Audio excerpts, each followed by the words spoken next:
Hello everyone, कैसे हो आप लोग। तो देखो हम लोग पढ़ने वाले हैं मेथड नंबर 3 लिमिट चैप्टर का ना। लिमिट चैप्टर चल रहा है अपना। मेरा नाम है जवल सर। तो आज हम पढ़ेंगे मेथड नंबर 3।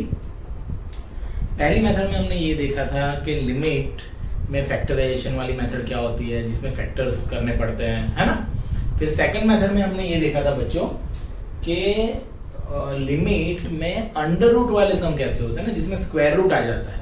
तो स्क्वायर रूट वाले सम कैसे करते हैं वो हमने देखा था। मेरा नाम है जवल सर और मैं डिप्लोमा मैथ्स पढ़ा रहा हूँ अभी। मेथड नंबर 3 है, लिखा है यहाँ पे ब्रैकेट में मैंने कुछ क्या लिखा है बच्चों, लिमिट टेंड्स टू इंफिनिटी। देखो इंफिनिटी का खेल ना काफी अच्छा है। पहले तो 2-3 चीज समझनी पड़ती है, जैसे कि limit x tends to 0 1/x। Suppose ये चीज है तो हम लिखते हैं इंफिनिटी आंसर। क्यों? क्योंकि अपॉन में 0 आ गया, we don't know, and tend to infinity हो गया ये। उसी तरह से when limit x tends to infinity है और 1/x है, यानी किसी के अपॉन में इंफिनिटी है, तो आ जाएगा 0 बच्चों। अब मैंने अभी बोला किसी के भी अपॉन में, 1 के अपॉन में, तो ये तो एग्जांपल दिया है। सपोज ये 4 है तो ये 4 इंटू 1/x ही है, तो 1/x 0 हो रहा है, तो 4 इंटू 0 दैट इज 0। यानी एनीथिंग अपॉन इंफिनिटी आप करोगे, किसी के भी अपॉन में इंफिनिटी, तो हम 0 लेते हैं। अब ये तो पता चल गई बात कि हाँ लिमिट में क्या करना है, limit n tends to infinity में क्या करना है। पर सबसे इंपॉर्टेंट बात यह है बच्चों कि कॉमन निकालने का एक लॉजिक समझना पड़ता है। सपोज आपके पास है ax² + bx + c। अब यहां से सपोज आपको निकालना है x² बाहर, तो बहुत से बच्चे कंफ्यूज रहते हैं कि सर कैसे निकलेगा, यहाँ पे तो कहां पे x² है सर, सब जगह पे तो कैसे निकलता है। देखो यहाँ पे a, इसको मल्टीप्लाई करने से वापिस ये बनना चाहिए, तो राइट कॉमन निकाला है हमने, तो a ये x² हो गया, कॉमन निकाला। यहां पे देखो एक x था और मुझे 2 कॉमन निकालने हैं, तो मुझे 1 से डिवाइड करना पड़ेगा। यहां पे एक भी x नहीं है और मुझे 2 निकालने हैं, तो 2 से डिवाइड करने पड़ेंगे। सर ये राइट हो गया। चलो अगर नहीं पता चला तो चेक कर लो, इसको अंदर मल्टीप्लाई करो, तो ax², यहां पे जाएगा एक x कट हो जाएगा bx, यहां पे जाएगा दोनों x² कट हो जाएंगे c। सो ये राइट हो गया।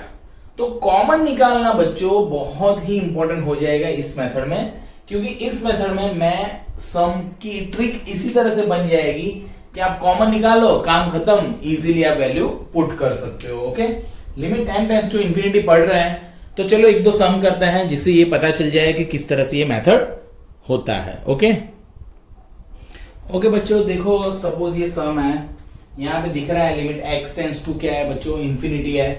तो सर क्या करेंगे इस टाइम पे, तुम किस तरह से सम को करेंगे। तो देखो मैं आपको एक बढ़िया सा ट्रिक समझा देता हूं। जब भी limit x tends to infinity हो ना बच्चों, तो न्यूमरेटर और डिनोमिनेटर में मैक्सिमम पावर कॉमन निकाल लो। तो सपोज 5 कॉमन निकल रहा है, तो 5 + 3/x + 7/x² लिख दिया। ओके बच्चों, कॉमन निकालना तो अभी मैंने सिखाया था किस तरह से। इस ब्रैकेट में से मैक्सिमम कौन है, x, तो उधर से निकालो x, तो 1 + 5/x हो गया। देखो आप अंदर मल्टीप्लाई करके चेक कर लो कि आपने बराबर निकाला है कि नहीं। देखो जहां पे है वहां से निकल जाता है, जहां पे नहीं है वहां से निकलता नहीं, निकलेगा तो डिवाइड हो जाएगा। ओके बच्चों, उसी तरह से देखो यहां से भी एक x निकल रहा है, तो 1 + 2/x। ओके, नाउ इसका तात्पर्य यानी इसका रीजन ये था कि x² के साथ कट हो गया बच्चों, काम बढ़िया सा हो गया सेट। कैसे सेट हो गया, तो कि इसके बाद रह गया मेरे पास 5 + 3/x + 7/x² और अपॉन में रह गया 1 + 5/x एंड 1 + 2/x। सर अब क्या, तो स्टार्टिंग में ही सीखा था हमने, किसी भी टर्म के अपॉन में इंफिनिटी हो जाता है तो वो 0 हो जाता है बच्चों। सो दैट्स व्हाई यहां पे आंसर आ गया बच्चों आपका 5 + 0 + 0 1 + 0 1 + 0।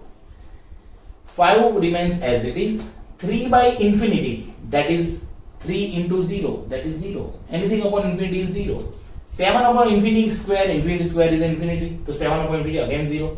1 plus this again infinity is in a denominator, so it's a 0, and 1 plus again 0. So your answer is 5 upon 1, that is 5. So 5 is your answer of this sum. So आपको ये पता चलना चाहिए कि लिमिट n टेंड्स टू, यानी कोई भी infinity में जा रहा है तो बेसिक सम कैसे होता है. अब इसमें थोड़े वेरिएशंस हो सकते हैं, तो अभी हम देख लेते हैं बच्चों. तो पहले आप मेथड समझ लो, ये इजीली ये पता चल जाना चाहिए. ओके बच्चों, देखो बच्चों एक बढ़िया सा सम करते हैं. Limit n tends to infinity है, यहाँ पे 1 plus 2 plus 3 plus up to n है और 3n स्क्वायर है.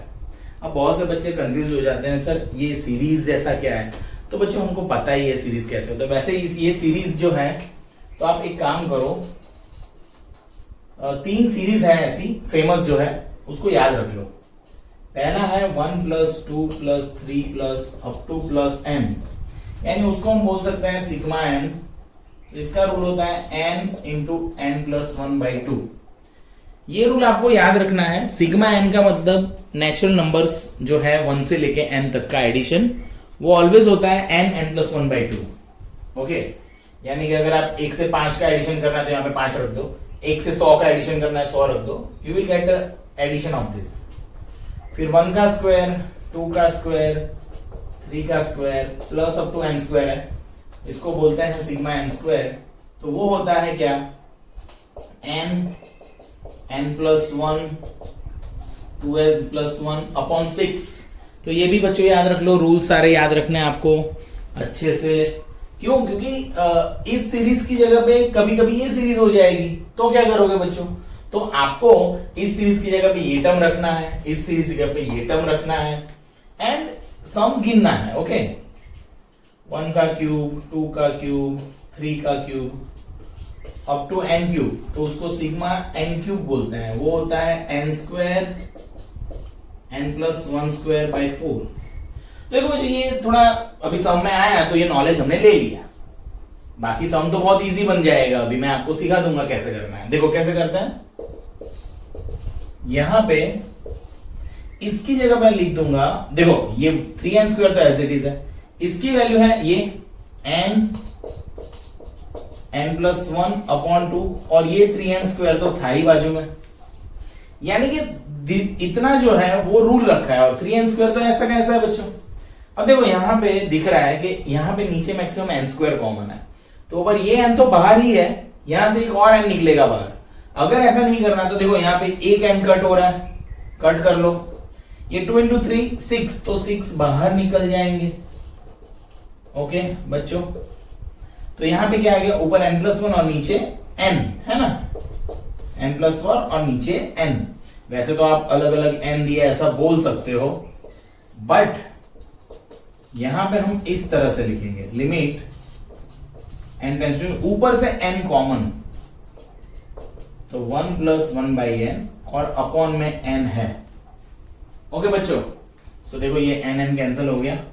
अब आप वैल्यू रखोगे तो 1 plus 0. Why 0?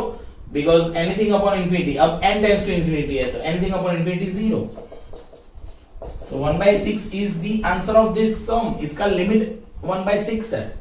When n tends to infinity, this question tend to 1/6. Okay बच्चों, so it's a quite easy sum. But ये जो 3 सीरीज जो है, इसको भी थोड़ा याद रख लो बच्चों. ओके, क्योंकि कभी कभी क्या होता है, कभी कभी क्वेश्चन ऐसे भी होता है. देखो ये नहीं दिया है और यहाँ पे लिख देंगे सिग्मा n, तो बच्चों है तो वो सिग्मा n ही ना, तो क्वेश्चन ऐसे फॉर्म में भी हो सकता है. तो डरना नहीं है, जस्ट आपको सिग्मा n का रूल लगाना है. ओके बच्चों, सो छोटे छोटे ट्विस्ट तो हो सकते हैं, उसको इस तरह से आप अपने अंदर संभालो, समझ लो उसको, तो याद रह जाएगा आपको.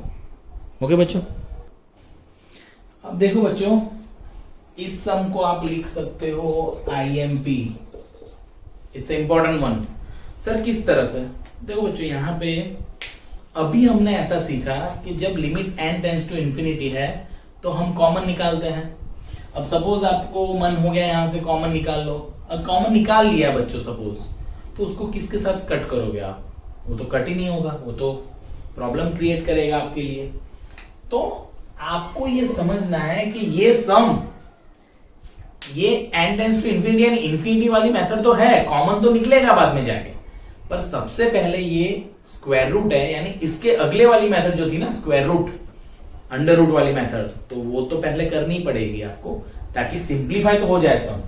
तो किस तरह से करेंगे देखो बच्चों, limit n tends to infinity, इसको कुछ नहीं किया मैंने,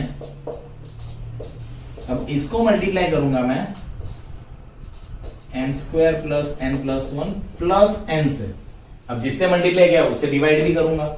अब इसके नीचे लिखूंगा तो ये कैसा लगेगा, सो दैट्स व्हाई मैं उसको लिखता हूं यहां पे, ओके। अदरवाइज आप इसके नीचे लिख के यहां पे 1 लिख सकते हो, but this is the step जो हमने स्क्वायर रूट वाली मेथड में सीखा था, ओके बच्चों। अब याद करो क्या था उसमें, a minus B A plus B, that is A square minus B square. So because of this a square minus b square, so under root of n square plus n plus 1 the whole square minus n square, okay, and upon में ये term वैसा का, इसको कुछ नहीं किया, okay. I hope you understand this sum, because ये पूरा स्टेप जो अभी मैंने गिना वो प्रीवियस जो मेथड थी हमने सीखी थी ना स्क्वायर रूट वाली मेथड, बस उसी पे डिपेंडेंसी चीज करी हुई है। अब क्या होगा बच्चों, limit n tends to infinity, अब ऊपर हो जाएगा n square plus n plus one minus n square. देखो बच्चों, तो देखो आपको पता चल गया कि यहाँ पे n स्क्वायर कट हो रहा है, अब ये कट हो गया बराबर, तो ऊपर रह गया n प्लस वन, यानी न्यूमरेटर और डिनोमिनेटर आ गए, तो हमको याद है कि हमको कॉमन निकालना है, मैक्सिमम कॉमन निकालना है। तो देखो यहाँ पे मैक्सिमम कौन है, n स्क्वायर, बाहर निकलेगा तो हो जाएगा n, है ना। यानी किस तरह से, देखो बच्चों अगर समझ में नहीं आ रहा तो आप ऐसा समझो कि अंडर रूट में ही आपने n स्क्वायर कॉमन निकाला, तो 1 plus 1 by N plus 1 by N square, ये अंडर रूट वाली टर्म, और ये n तो बेचारा वैसा का वैसा, तो ऊपर रह गया क्या n प्लस 1, तो यहां से n कॉमन ऊपर से, तो 1 प्लस 1 बाई एन। अब देखो आपको मैं ये समझा रहा था कि ये n स्क्वायर बाहर जाएगा तो हो जाएगा n, हम अंडर रूट 9 बाहर निकलता है तो लिखते हैं 3, तो 9 यानी 3 का स्क्वायर, तो ये 3 का स्क्वायर बाहर गया तो 3, तो ऐसे n स्क्वायर तो बाहर गया तो n। सो दैट्स व्हाई इसको या तो आप समझोगे अंडर रूट को इसको अलग दिया इसको अलग दिया, तो हो गया देखो n under root of 1 plus 1 by n plus 1 by n square plus n। अब बहुत से बच्चे क्या करते हैं पता है, यहां पे आके इतना गंदा मैथ्स बना देते हैं, ये n कट कर देते हैं यार। अरे कैसे कट होगा बच्चों, ऐसा होता है a upon a plus B, तो a कट होता है, नहीं होता ना। क्यों नहीं होता, क्योंकि इसके ये टर्म के साथ तो ये है, तो पूरे में से नीचे से n कॉमन निकालना पड़ेगा बच्चों। तो limit n tends to infinity, ऊपर तो कॉमन निकाला है अच्छे से, नीचे भी कॉमन निकलेगा n, तो अंडर रूट में 1 plus 1 by n plus 1 by n square plus 1, ये 1 कहां से है, देखो बच्चों इसको अंदर मल्टीप्लाई करो तो इसके साथ n, और ये n 1 के साथ तो ये n, अब ये n कट, तो this is the right way to cut this n, okay बच्चों। बहुत से धुरंधर होते हैं ना मैथ्स के, खतरनाक जानने वाले, हमको सिखाते हैं, वैसे तो इजी है, तो ये तो आपको याद ही होना चाहिए। तो अब इन्फिनिटी रख दो, 1 प्लस 0 अंडर रूट में 1 प्लस 0 प्लस 0 प्लस 1, तो 1 अपॉन रूट 1 1 होता है, तो 1/2, सो 1/2 इज द आंसर। ये कैसे हो गया, इसको लिखा ना 1 अपॉन इन्फिनिटी, तो 0, 1 अपॉन इन्फिनिटी का square 1 upon infinity, that is 0। सो आप याद रखो बच्चों, सिर्फ ऐसा दिख जाए जिसमें देखो न्यूमरेटर डिनोमिनेटर होना जरूरी है, तो जब हो गया देखो यहाँ पे हमने आके न्यूमरेटर और डिनोमिनेटर बना लिए, तो कॉमन निकल के कट हो गया ना n, अदरवाइज तो नहीं होता है n कट, और नहीं होता तो फिर हमारा काम ही बिगड़ जाता बच्चों। सो दैट्स व्हाई याद रखना है ये कि इस तरह से ये सम होता है बच्चों, ओके। तो वेरी इंपॉर्टेंट चीज, बराबर बच्चों। हाँ बच्चों, तो देखो अभी हमने ये मेथड सीख लिया, लिमिट टेंड्स टू इन्फिनिटी क्या होता है, उसमें क्या करना होता है। तो ये मैंने होमवर्क लिखा है आप लोगों के लिए, यानी कि असाइनमेंट, जिससे आपकी ये मेथड एकदम परफेक्ट क्लियर हो जाए। देखो यहाँ पे आपको सिग्मा एन क्यूब का रूल लगाना है और फिर एन पावर कॉमन निकाल लो। ये तो डायरेक्ट ही हो रहा है बच्चों, ये तो एक्स कॉमन ही है, इधर से एक्स कॉमन निकाल लो, नीचे से एक्स स्क्वायर है कॉमन, कट हो जाएगा इजीली। देख के पता चल रहा है इसका आंसर 1 है। ओके बच्चों, इसको करना है तो आपको पहले सर्च कर लो यानी कॉन्जुगेट, फिर आपका ऊपर एन स्क्वायर प्लस 1 कट हो जाएगा, सिर्फ एन आ जाएगा and you can simplify that, नीचे से पावर कॉमन निकाल के। यहाँ पे बढ़िया सम है ये, this IMP। Okay, this is most IMP sum. Hint सुन लो, करना क्या है, करना तो सेम ही है, सर्च ही करना है, पर यहाँ पे ऊपर से और नीचे से रूट एक्स कॉमन निकलेगा, नीचे से रूट एक्स कॉमन निकलेगा। ओके बराबर है, रूट एक्स कॉमन निकलेगा नीचे से। ओके याद रखना ये सम में नीचे से रूट एक्स कॉमन निकालना, ट्राई करना। अगर नहीं आ रहा है तो you can comment me, I will make video on this particular sum also. Okay, और सब लोग बच्चों देखो, आपको अब मेथड नंबर 4 चलेगा हमारा, फिर 5, फिर 6, लिमिट क्लियर हो जाएगा। सबसे इंपॉर्टेंट बात यह है कि आप सबको एग्जाम पॉइंट ऑफ व्यू, देखो मैं ये जो हम पढ़ रहे हैं बराबर है, लिमिट, इसके लिमिट आएगा तो डेरिवेशन आएगा, तो इंटीग्रेशन आएगा। सो दैट्स व्हाई अच्छे से जुड़े रहना, सब्सक्राइब कर लो, शेयर कर लेना अपने फ्रेंड्स के साथ, सबके साथ, और चैनल देखते रहना। ओके, जुड़े रहना। Thank you.